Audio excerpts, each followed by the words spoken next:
I am the Tofu Golem. Please enjoy the video. You start by making sure you have an administrator account and a stable connection. This prevents interruptions during the update.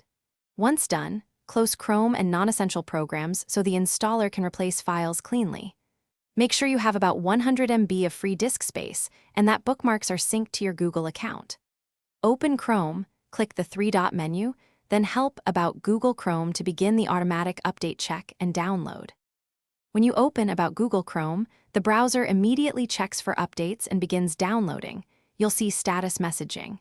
You should let the download finish without quitting the app because interrupting can corrupt files. Once the downloader finishes, Chrome will prepare to relaunch and apply changes.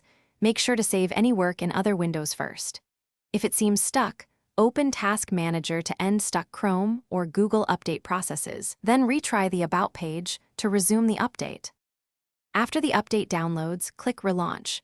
Chrome will close and reopen, restoring your tabs. You should then return to About Google Chrome to confirm the new version number and that the update applied successfully. Make sure extensions and sync are functioning. If an extension breaks, update or re-enable it. If the update fails, one key troubleshooting step is to uninstall and reinstall Chrome or check Windows firewall, antivirus settings, and any enterprise policies that might block Google Update from running. Thanks for watching. Consider subscribing if we helped you today.